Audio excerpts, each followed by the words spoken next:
Calling all detectives. Valuable possessions can get lost in all sorts of ways. But when they're lost on purpose, somebody generally calls in a detective. That is the situation on this page from my casebook. The casebook of Jerry Browning, private detective. Once in a blue moon, I, Jerry Browning, private detective, get a real jewel of a case. The buzzer sounded, and Titus Wolfe, secretary to Vincent DeWitt, nodded toward the heavy oak door. Mr. DeWitt will see you now, Mr. Browning.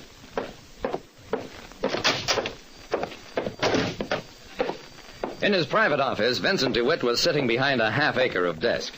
Sorry to have kept you waiting, Mr. Browning, but this situation came up unexpectedly, and I've had to rearrange all my appointments to get you in. I nodded, sat down. What's your trouble, sir? DeWitt put his fingertips together. It's rather confidential, Browning.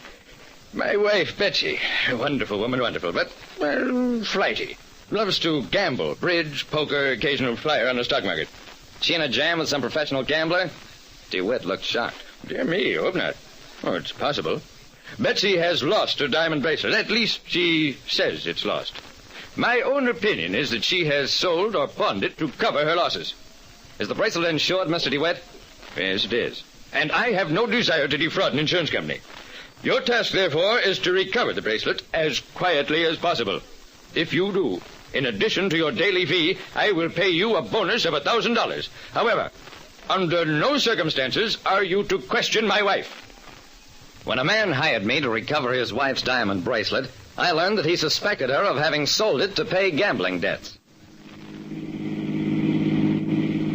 Armed with a description of the bracelet, I started to make the long, weary round of pawn shops. Turned up absolutely nothing. I was sure Mrs. DeWitt wouldn't risk selling the bracelet to one of the big jewelry firms that would insist on identification, so I turned next to the fences.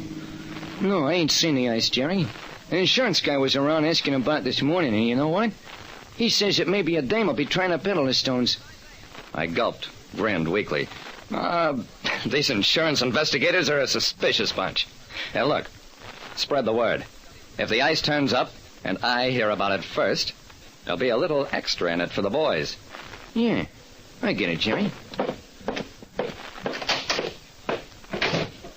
So the insurance company also had the idea that Mrs. DeWitt might have engineered the loss of a bracelet. And when an insurance company gets an idea, it doesn't easily drop it. All of which meant that I had to work fast. DeWitt had forbidden me to question his wife, but he didn't say anything about staying away from his wife's broker. The broker's name was Henry J. Drayton, junior partner in one of the best brokerage houses in town. Yes, Mrs. DeWitt has an account with us. Has she lost a lot? Drayton smiled. Well, normally that's a question I would not answer, Mr. Browning, but because of the nature of your investigation, I will tell you. Mrs. DeWitt gives the impression of being impractical, but actually she is an astute trader and has made some interesting profits, upward of $5,000 after taxes. She's making money? Exactly.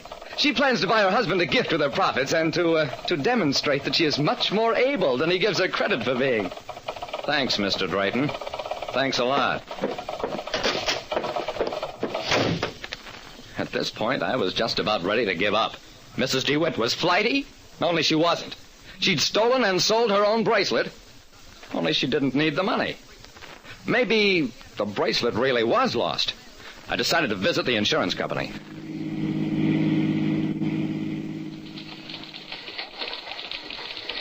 William Hanson was the claim adjuster assigned to the case. Frankly, Browning, we don't know what to think about this missing bracelet business.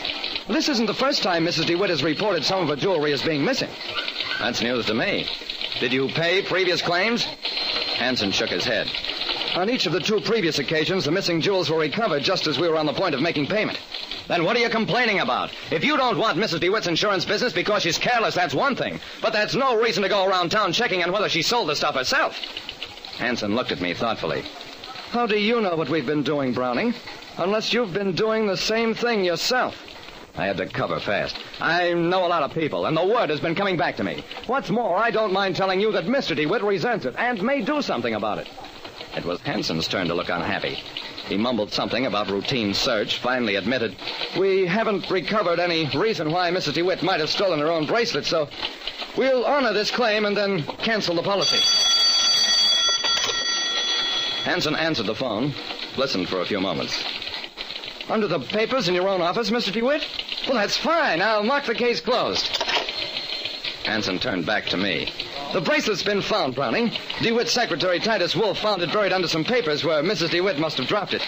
But DeWitt says he's giving Wolf a big bonus. That's the bonus I was figuring on. Well, see you again sometime.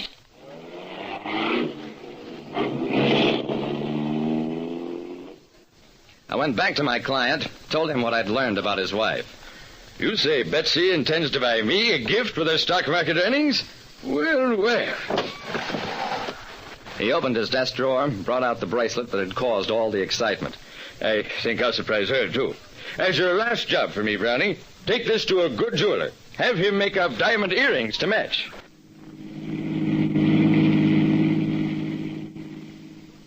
I took the bracelet to Carnet, the custom jeweler, told him what was wanted.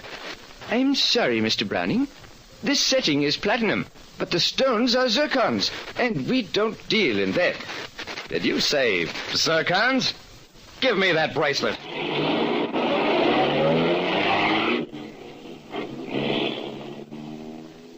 I drove back to DeWitt's office, got there just in time for a nice little scene. DeWitt giving his faithful secretary, Titus Wolf, a big, fat check. I grabbed the check and... Okay, Wolf, your racket is finished. What did you do with the diamonds from the bracelet? He talked after a while, and I discovered that in each of the 2 previous jewel losses, Wolf was the one who found the missing piece. What he really did was steal the jewelry, remove the real diamonds, and substitute zircons. Then after a while, he'd pretend to find the jewel and get a fat reward as well as the stones. Well, he's still playing around with rocks these days, but they're on a rock pile. Like I said, a case may seem all confused at the beginning, but if you uncover enough stones, the guilty person always winds up with the bracelets. Listen next time to Calling All Detectives. Mystery drama, mystery quiz, and a chance for you to match wits with yours truly, Jerry Browning, Private Detective.